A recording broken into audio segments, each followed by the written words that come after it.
Hello guys, सो हम लोग statistics का सीरीज कंटिन्यू करेंगे और इस वीडियो में बात करने वाले हैं यूनिफॉर्म डिस्ट्रीब्यूशन के बारे में। अब यूनिफॉर्म डिस्ट्रीब्यूशन के बारे में जब भी बात करते हैं तो दो टाइप के डिस्ट्रीब्यूशन है इसमें, एक है कंटिन्यूस यूनिफॉर्म डिस्ट्रीब्यूशन और एक है डिस्क्रीट यूनिफॉर्म डिस्ट्रीब्यूशन। अब कंटिन्यूस यूनिफॉर्म डिस्ट्रीब्यूशन को हम लोग स्पेसिफिकली, क्योंकि कंटिन्यूस वैल्यू है तो पीडीएफ फंक्शन हम लोग बनाएंगे, डिस्क्रीट के लिए हम लोग पीएमएफ फंक्शन बनाएंगे। अब चलिए एक बाय एक एग्जांपल देखते हैं कंटिन्यूस यूनिफॉर्म डिस्ट्रीब्यूशन का, कुछ प्रॉब्लम स्टेटमेंट सॉल्व करते हैं। पहले हम लोग पकड़ेंगे कंटिन्यूस यूनिफॉर्म डिस्ट्रीब्यूशन, उसके बाद डिस्क्रीट यूनिफॉर्म डिस्ट्रीब्यूशन। एग्जांपल्स भी मैं देने वाला हूं, बहुत सारी चीजें करने वाला हूं, ठीक है। तो let's go ahead and let's try to understand this. तो पहला कंटिन्यूस यूनिफॉर्म डिस्ट्रीब्यूशन, ठीक है। सिंस कंटिन्यूस है तो आपको पता है हम लोग बेसिकली यहाँ पे कौन सा रैंडम वेरिएबल जो रहेगा, कंटिन्यूस रैंडम वेरिएबल रहेगा, राइट। कंटिन्यूस रैंडम वेरिएबल होगा, तो इसका डिस्ट्रीब्यूशन हम लोग पीडीएफ फंक्शन से बनाएंगे। अब पीडीएफ फंक्शन कैसे बनाएंगे, कौन से फॉर्मूला से, वो देखते हैं। पहली बात तो डेफिनेशन देख लेते हैं। Probability theory and statistics, the continuous uniform distribution और रेक्टेंगुलर डिस्ट्रीब्यूशन बोलते हैं, ठीक है, इज अ फैमिली और symmetric probability distribution. The distribution describes an experiment where there is an arbitrary outcome that lies between certain bound, ठीक है। तो जब भी बाउंड बोलता हूं तो एक मिनिमम और मैक्सिमम एलिमेंट रहता है, ठीक है। The bounds are defined by parameters a and b, जो यहां पर डायग्राम में आप ए एंड बी देख रहे हैं, which are the minimum and the maximum values, ठीक है। तो कभी भी याद रखें, कंटिन्यूस यूनिफॉर्म डिस्ट्रीब्यूशन में आपको एक मिनिमम वैल्यू मैक्सिमम वैल्यू मिलेगा और एक एक्सपेरिमेंट जो उसका आउटकम आएगा ना, वो ए और बी के बीच में ही रहेगा, ठीक है। तो ये आप क्लियरली समझ लीजिए। अब बात करते हैं क्या क्या इंपॉर्टेंट चीज है यहां पे, ठीक है। नोटेशन क्या यूज होता है, पैरामीटर्स क्या यूज होते हैं, ये आपको पता होना चाहिए। तो let's go with respect to notation. पहला नोटेशन जो स्पेसिफिकली यहां पे यूज होता है उसको हम लोग बोलते हैं U of a comma b, U of a comma b, ठीक है। तो इसको हम लोग यूनिफॉर्म डिस्ट्रीब्यूशन को ऐसा डिनोट करते हैं। अब पैरामीटर्स क्या क्या होंगे, जैसे यहां से आप डायग्राम देख रहे हैं, ये पीडीएफ फंक्शन है, इसका क्या क्या पैरामीटर्स होता है यहां पे, a and b. But a and b का रेंज क्या होता है, ए एंड बी का कुछ भी रेंज हो सकता है, इन्फिनिटी टू लेस देन और equal to A, less than B, मैं लेस देन और इक्वल नहीं लिख सकता, यहां पे लेस देन लिखता हूं, less than A, less than B, less than infinity, ठीक है। तो ये माइनस इन्फिनिटी प्लस इन्फिनिटी के बीच में ए और बी का वैल्यू रहेगा, ठीक है। अब बात करते हैं पीडीएफ फंक्शन का। यहां पे पीडीएफ फंक्शन कैसे होता है और इसको कैसे डिनोट करते हैं। जो भी पीडीएफ फंक्शन यहां पे डिनोट करते हैं, आपको पता है ए और बी के बीच में ही रहेगा। तो जो एफ ऑफ एक्स जो वाई एक्सिस में आपका क्रिएट हो रहा है, जो भी ये रेक्टेंगुलर का वैल्यू यहां पे पॉइंट होगा, उस फॉर्मूला को डिफाइन करते हैं हम 1 divide by b minus a. तो पीडीएफ क्या होगा इसका, 1 minus b minus a for x if it is between a comma b, ठीक है। If it is between a comma b तो ये वाला फॉर्मूला यूज करेंगे। If it is not between a comma b तो वो होगा 0, ठीक है, 0 अदरवाइज लिख देता हूं। तो पीडीएफ को हम लोग इस तरीके से डिफाइन करते हैं। अब यहां पे सीडीएफ, जो ये डायग्राम है सीडीएफ का, क्यूमुलेटिव सम, ये भी हमेशा ए और बी के बीच में ही रहेगा, ठीक है, कोई भी पॉइंट में, ठीक है। तो क्यूमुलेटिव को हम लोग सीडीएफ को कैसे डिफाइन कर सकते हैं, यहां पे सीडीएफ को होगा 0 for x is less than a और x minus a divided by b minus a for x when it is between a comma b, ठीक है, और 1 for x is less than, for 1 अगर x का value greater है b के, ठीक है। तो इसका मतलब अगर a से कम है x का वैल्यू तो ऑब्वियसली ये स्क्वैश हो रहा है, तो ये 0 ही आएगा। अगर हम लोग यहां देखें x का वैल्यू ग्रेटर देन b है तो यहां फिर से स्क्वैश आएगा, 1 ही मैक्सिमम होगा, ठीक है। तो इस तरीके से हम लोग ये स्पेसिफिकली डिफाइन करते हैं with respect to PDF, CDF and all. तो उससे हम लोग को ये रेक्टेंगुलर डिस्ट्रीब्यूशन मिलेगा और ऐसे टाइप का क्यूमुलेटिव डिस्ट्रीब्यूशन मिलेगा। उसके अलावा आपको ये भी जानना है कि मीन कैसे कैलकुलेट कर सकते हैं इस टाइप के डिस्ट्रीब्यूशन का। जो मीन का फॉर्मूला होगा वो होगा 1 + 2 a + b multiplied by a + b, और जो मीडियन का भी होगा वो भी सेम ही होगा, 1 + 2 मल्टीप्लाइड बाई a + b। और बाकी का मैं वेरिएंस का बात करूं तो वेरिएंस का फॉर्मूला इस केस में होता है 1/12 b minus a whole square, ठीक है। तो ये फॉर्मूला बस याद रख लीजिए। बट आई होप आप लोगों को ये अंडरस्टैंडिंग मिल गया है कंटिन्यूस यूनिफॉर्म डिस्ट्रीब्यूशन क्या होता है। मैं बहुत सारे एग्जाम्पल्स अभी दिखाऊंगा आपको और एक एग्जाम्पल सॉल्व भी करूंगा, ठीक है। तो चलिए एक एग्जाम्पल लेते हैं, एक स्पेसिफिक एग्जाम्पल लेते हैं।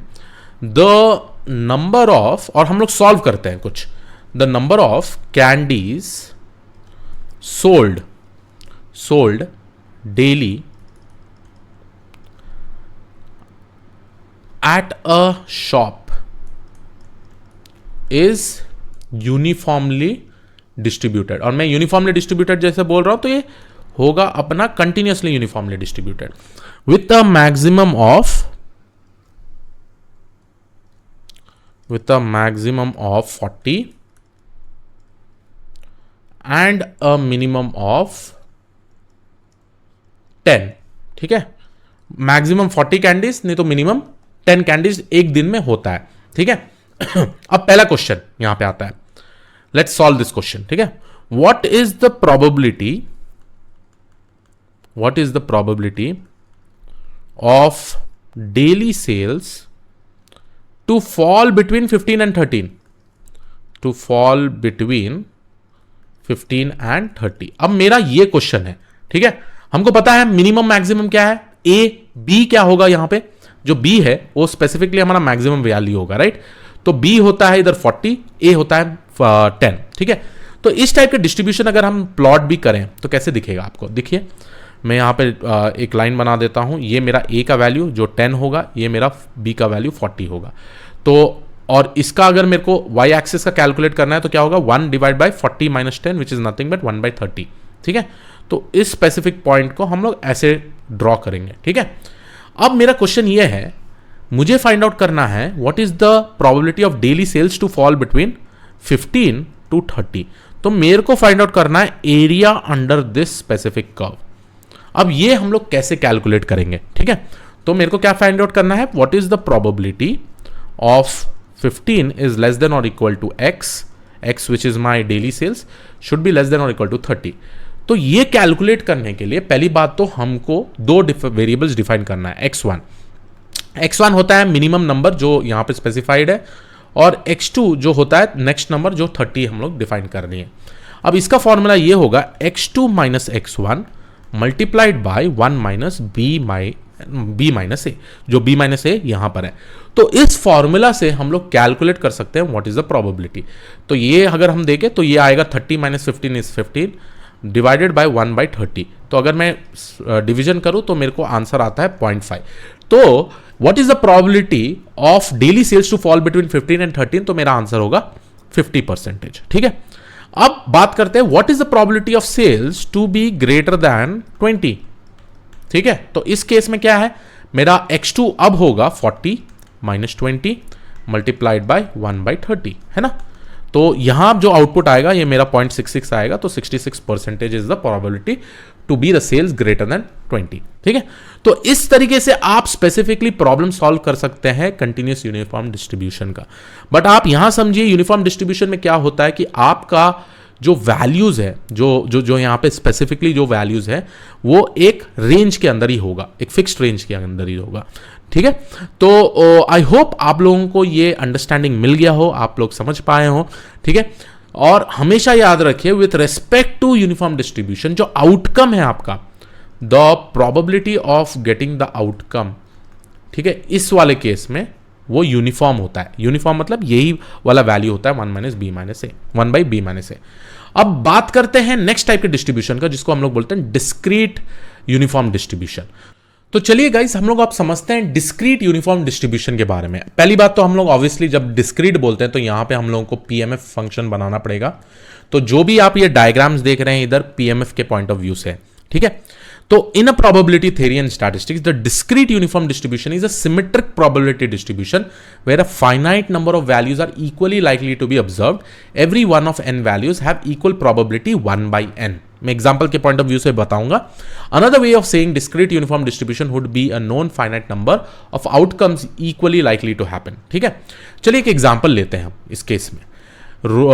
मैं यहां पे लिख देता हूं रोलिंग अ डायस। अब जब हम रोलिंग अ डाइस का एग्जांपल लेते हैं तो ऑब्वियसली डाइस के रोल में कितना आता है 1 2 3 4 5 6। ठीक है, तो आपका जो यहां पे ए का वैल्यू है वो 1 होगा, बी का वैल्यू जो होगा 6 होगा। ठीक है, अब जो एन कैलकुलेट होता है, जो प्रोबेबिलिटी कैलकुलेट है, देखिए प्रोबेबिलिटी ऑफ 1 आना कितना होता है 1/6 अगर ये फेयर डाइस है, प्रोबेबिलिटी ऑफ 2 भी 1/6 है, प्रोबेबिलिटी ऑफ 3 भी प्रॉब्ली 1/6 है, ऐसे सारा प्रोबेबिलिटी ऑफ 4, 5, 6 1/6 ही है। तो ये जो 1/n है वो स्पेसिफिकली आपका प्रोबेबिलिटी बुलाता है यूनिफॉर्म डिस्ट्रीब्यूशन में। ये लास्ट वाला स्टेटमेंट पढ़िए, another way of saying discrete would be a known finite number of outcomes equally likely to happen. ठीक है, तो ऑलमोस्ट ऑल द टाइम सारा प्रोबेबिलिटी इक्वल रहता है। अब ये जो n हम लोग कैलकुलेट करते हैं, जब भी हम लोग 1/n बोलते हैं ना, ये n क्या है? n is nothing but it is b minus a plus 1। ठीक है, तो ऐसे हम लोग n को डिराइव करते हैं। चलिए अब बात करते हैं एक बार इनके क्या क्या पैरामीटर्स है और कैसे नोटेशन होते हैं। ठीक है, नोटेशन, पहले बात तो मैं नोटेशन का बात करूं। नोटेशन हम लोग इसको भी uniform distribution of a, b बोलते हैं। सेकेंड, पैरामीटर्स क्या क्या है? पैरामीटर्स ऑब्वियसली यहां 2 पैरामीटर्स है, a, b with b greater than और इक्वल टू a। ठीक है, उसके अलावा इसमें जो आपका पीएमएफ वैल्यू है, पीएमएफ कैसे हम लोग प्रॉब्ली बताएंगे, it is nothing but 1/n। इस तरीके से पीएमएफ का वैल्यू आपका 1/n आता है।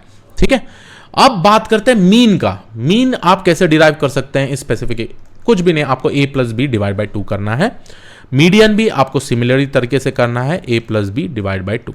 ठीक है, और ये हमेशा याद रखिए, जो ये पैरामीटर्स है इसके थ्रू ही प्रोबेबिलिटी मास फंक्शन, और यहां जब आप ऐड कर रहे हैं, देखिए पहले let's say role of a dice में 1/6 आता ना, तो पहले 1/6 आएगा फर्स्ट वाले a के लिए, बाद में जैसे एक पॉइंट आएगा 2/6 हो गया, 3/6, 4/6, 5/6, 6/6। सो क्यूमुलेटिव में हर एक प्रोबेबिलिटी को ऐड किया जाता है जैसे हम a से b की तरफ जाते हैं, और उसका फाइनल वैल्यू 1 ही होगा एट एनी कॉस्ट। ठीक है, तो ये रहा पूरा का पूरा डिस्क्रीट यूनिफॉर्म डिस्ट्रीब्यूशन के बारे में।